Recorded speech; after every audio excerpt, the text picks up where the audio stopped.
김태수는 오늘도 구직 사이트를 들여다보고 있었습니다. 45세, 20년을 다닌 회사에서 구조조정으로 밀려난 지 벌써 8개월째였죠. 책상 위에는 납부 고지서들이 쌓여 있었고 아내는 파트타임 일을 늘렸습니다. 고등학생 딸아이는 대학 진학을 앞두고 있었고 태수의 어깨는 점점 무거워졌어요. 면접을 봐도 번번이 경력이 과하다거나 조직 적응이 어려울 것 같다는 말만 돌아왔습니다. 태수는 거울을 보며 한숨을 쉬었죠.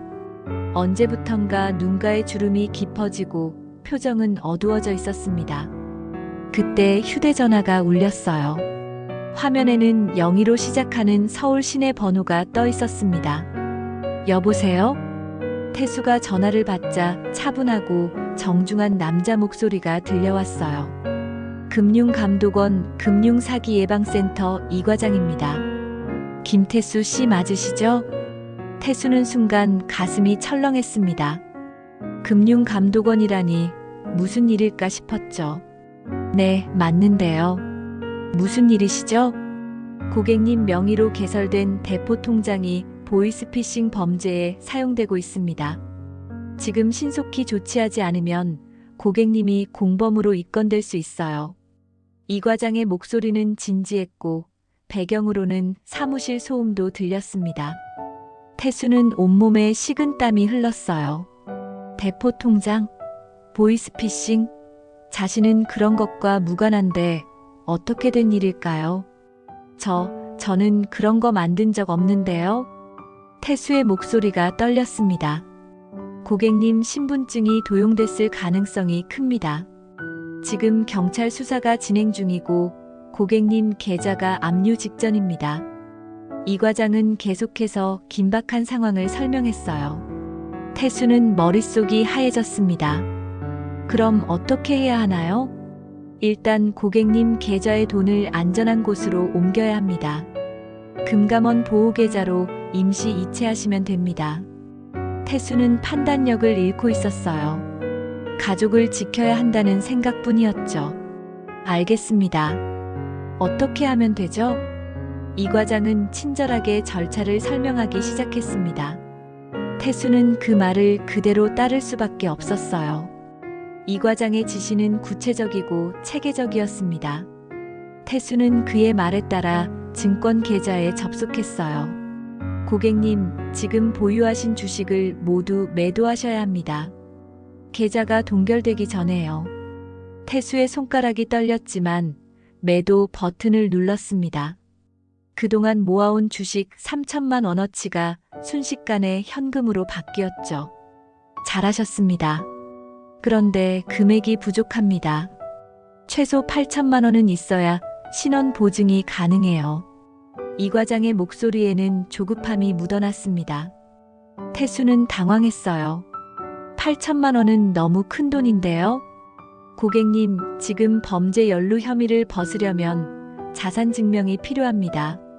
나중에 다 돌려받으실 수 있어요. 태수는 깊은 한숨을 쉬었습니다. 선택의 여지가 없다고 느꼈죠. 결국 태수는 인터넷으로 대출 상담을 신청했습니다. 고금리였지만 급한 불을 끄는 게 먼저라고 생각했어요. 대출 승인이 떨어지자 이 과장이 다시 전화했습니다. 이제 은행에 가셔서 현금으로 인출하세요. 계좌 이체는 추적이 되니 안 됩니다. 태수는 집 근처 은행 지점으로 향했어요. 평일 오후에 은행은 손님들로 붐볐습니다. 창구 직원에게 8천만 원 인출을 요청하자 직원이 놀란 표정을 지었어요. 고객님, 이렇게 큰 금액을 현금으로 찾으시는 특별한 이유가 있으신가요? 직원의 질문에 태수는 순간 당황했습니다. 이 과장이 미리 일러준 대로 대답했죠. 부동산 거래 때문에 급하게 필요합니다. 직원은 의심스러운 눈빛이었지만 업무를 진행했어요. 태수는 대기 의자에 앉아 차례를 기다렸습니다. 옆자리에는 70대로 보이는 할아버지가 앉아 있었어요. 할아버지는 태수를 힐끔힐끔 쳐다보고 있었습니다. 태수는 불안해서 계속 휴대전화를 만지작거렸죠. 이 과장에게서 문자가 왔어요. 인출 후 바로 연락 주세요. 보호계좌 번호 알려드리겠습니다. 태수의 이마에는 땀이 송글송글 맺혔습니다. 손은 차갑고 심장은 빠르게 뛰었어요. 그때 옆에 할아버지가 조용히 말을 건넸습니다. 젊은 양반, 괜찮으신가요? 안색이 안 좋아 보이는데. 태수는 화들짝 놀라며 고개를 들었어요. 할아버지의 목소리는 따뜻했지만 태수는 경계심이 들었습니다. 아, 네. 괜찮습니다. 태수는 짧게 대답하고 시선을 피했어요. 하지만 할아버지는 물러서지 않았습니다. 제가 오래 살다 보니까 사람 보는 눈이 좀 있어요. 뭔가 큰 걱정이 있으신 것 같은데. 태수는 할아버지를 다시 봤어요. 깔끔한 회색 재킷에 단정한 모습이었죠. 눈빛은 날카로우면서도 온화했습니다. 주름진 얼굴이지만 기운이 넘쳐 보였어요. 저는 박영수라고 합니다. 혹시 큰 돈을 인출하시는 건가요? 태수는 깜짝 놀랐어요. 어떻게 알았을까 싶었죠. 그게 개인적인 일이라서요. 태수의 대답은 방어적이었습니다. 손으로 휴대전화를 꽉 쥐고 있었어요. 영수 할아버지는 고개를 끄덕이며 천천히 말했어요. 저 혹시 누군가한테 전화 받으셨나요? 금융감독원이나 검찰청 같은 데서요. 태수는 온몸이 굳었습니다. 정확히 맞는 말이었거든요. 심장이 더 빠르게 뛰기 시작했어요. 어떻게 아세요? 태수의 목소리가 떨렸습니다. 영수 할아버지의 표정이 진지해졌습니다. 제가 30년 동안 경찰로 일했습니다. 요즘 그런 사기가 정말 많아요. 보이스피싱이라고 들어보셨죠? 태수는 머릿속이 복잡해졌어요. 사기라니 그럴 리 없다고 생각했죠. 이 과장은 너무 전문적이었고 증거 자료도 보내줬습니다. 아니에요. 제 경우는 진짜예요. 증거도 있고요. 태수는 휴대전화로 이 과장이 보낸 공문서를 보여줬습니다. 금융감독원 로고가 선명하게 찍혀 있었어요. 영수 할아버지는 화면을 자세히 들여다봤어요. 손가락으로 화면을 확대하더니 고개를 저었습니다. 이거 가짜입니다. 로고 글씨체부터 잘못됐어요. 진짜 금감원 문서는 이렇게 생기지 않습니다. 영수는 확신에 찬 목소리로 말했습니다. 태수는 혼란스러웠어요. 가짜라니 믿을 수가 없었습니다. 지금까지 이 과장과 나눈 대화가 모두 거짓이란 말인가요? 하지만 통화 내용도 너무 구체적이었고 제 개인정보도 다 알고 있었어요. 태수는 아직도 의심이 풀리지 않았습니다. 영수 할아버지는 태수의 어깨에 손을 올렸어요. 그게 바로 사기꾼들의 수법입니다. 개인정보는 이미 유출된 자료로 알아내고 공포심을 조성해서 판단력을 흐려놓는 거예요. 영수의 설명은 차분하고 논리적이었습니다. 태수는 조금씩 정신이 들기 시작했어요. 젊은이, 지금 당장 그 전화 끊으세요. 그리고 경찰에 신고해야 합니다. 그때 태수의 전화가 또 울렸습니다. 이 과장이었어요. 태수는 떨리는 손으로 전화를 받았습니다. 고객님, 왜 아직도 은행에 계세요? 빨리 인출하셔야죠. 시간이 없어요. 이 과장의 목소리에는 조급함이 역력했어요. 이전보다 훨씬 다그치는 말투였습니다. 영수 할아버지가 태수에게 손짓을 했습니다. 스피커폰으로 바꾸라는 신호였죠. 태수는 망설이다가 스피커 버튼을 눌렀어요. 지금 옆에서 누가 방해하고 있나요? 그 사람 말 듣지 마세요. 경찰 사칭 범일 수도 있습니다. 이 과장이 경고했습니다. 영수 할아버지는 조용히 고개를 저었어요. 전형적인 수법이라는 표정이었습니다. 태수는 이제야 뭔가 이상하다는 걸 느끼기 시작했어요. 영수 할아버지가 조용히 말했습니다. 제가 직접 확인해 드리죠. 영수는 태수의 전화기를 받아들었어요. 여보세요. 저는 박영수입니다. 금융감독원 직원이시라면 소속 부서와 직급을 말씀해 주시겠습니까?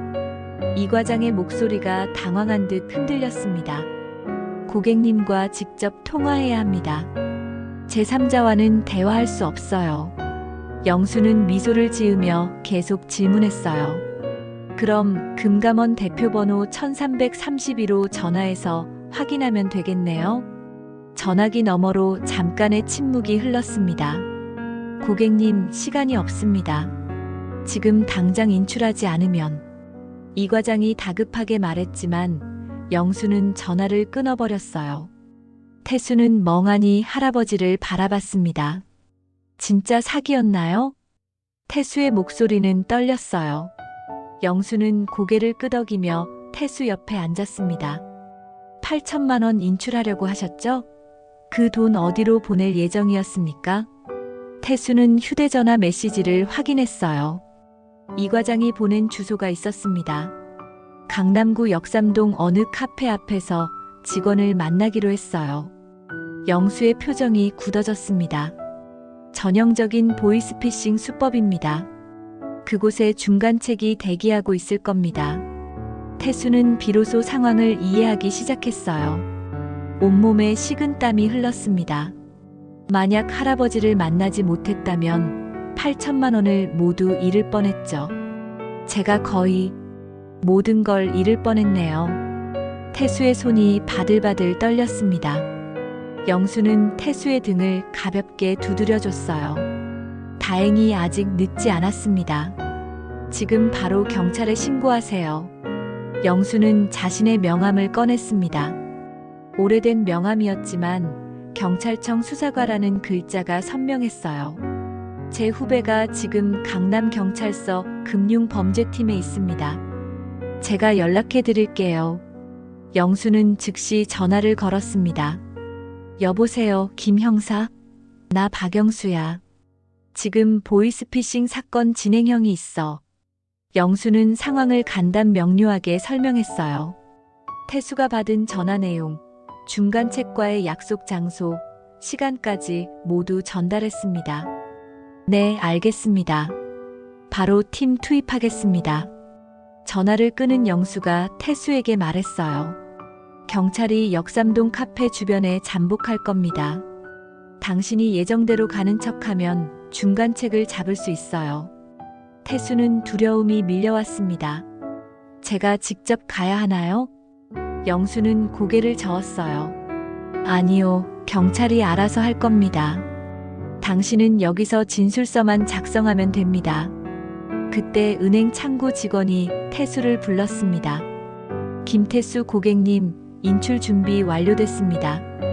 태수는 창구로 다가갔어요. 직원은 큰 봉투에 담긴 현금을 내밀었습니다. 고객님, 정말 인출하시겠습니까? 이 금액이면 보이스피싱 의심건으로 경찰 신고 대상인데요. 직원도 의심하고 있었던 거예요. 태수는 깊게 숨을 들이쉬었습니다. 아니요, 인출 취소하겠습니다. 직원은 안도의 표정을 지었어요. 잘 결정하셨습니다. 태수는 창구를 떠나 영수 할아버지에게 돌아왔습니다. 두 사람은 은행 상담실로 자리를 옮겼어요. 30분 후 강남경찰서에서 형사 2명이 도착했습니다. 박영수 선배님, 오랜만입니다. 젊은 형사가 영수에게 인사했어요.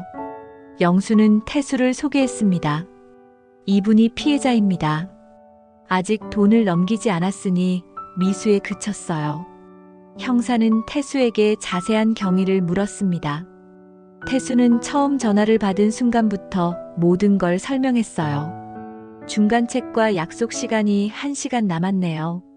저희가 현장에서 검거하겠습니다. 형사들은 신속하게 움직였어요. 태수는 비로소 안도의 한숨을 쉬었습니다. 2주가 지났습니다. 태수는 강남경찰서에서 연락을 받았어요. 김태수 씨, 범인 검거 소식 전해드립니다. 형사의 목소리는 밝았습니다. 역삼동 카페 앞에서 중간책 최민호가 체포됐고 조직원 이과장도 추적 끝에 검거됐어요. 태수의 진술이 결정적인 증거가 됐다고 했습니다. 정말 감사합니다. 할아버지께도 꼭 감사 인사드리고 싶어요. 태수는 영수 할아버지의 연락처를 받았습니다. 며칠 후 태수는 작은 카페에서 영수를 다시 만났어요. 영수는 여전히 단정한 모습이었습니다. 할아버지, 그때 정말 감사했습니다. 할아버지 아니었으면 제 인생이 완전히 무너졌을 거예요. 태수는 깊이 고개를 숙였습니다. 영수는 따뜻하게 미소 지었어요. 다행히 때맞춰 만났네요. 사실 저도 그런 일로 누군가를 도운 게 오랜만이에요. 두 사람은 커피를 마시며 이야기를 나눴습니다. 영수는 은퇴 후 지역복지관에서 노인 대상 금융사기 예방 강의를 하고 있다고 했어요. 요즘은 젊은 사람들도 피해가 많아요. 경제적 압박이 크면 판단력이 흐려지거든요. 영수의 말에 태수는 고개를 끄덕였습니다. 자신이 바로 그런 경우였으니까요. 저도 뭔가 도움이 되고 싶습니다. 제가 할 수 있는 게 있을까요? 태수가 조심스럽게 물었어요. 영수의 눈이 반짝였습니다. 좋은 생각입니다. 실제 피해 당사자의 경험담이 가장 강력한 예방 교육이거든요. 그렇게 태수는 영수와 함께 보이스피싱 예방 캠페인에 자원봉사자로 참여하게 됐어요. 매주 토요일마다 복지관을 찾아가 자신의 경험을 나눴습니다. 저는 똑똑하다고 생각했어요. 그런데 불안하고 다급한 상황에서는 아무것도 보이지 않더라고요. 태수의 진솔한 이야기에 사람들은 집중했어요. 많은 이들이 공감하며 고개를 끄덕였습니다. 어느 날 강의를 마친 후 한 중년 여성이 다가왔어요. 덕분에 저도 조심해야겠다는 걸 깨달았어요. 감사합니다.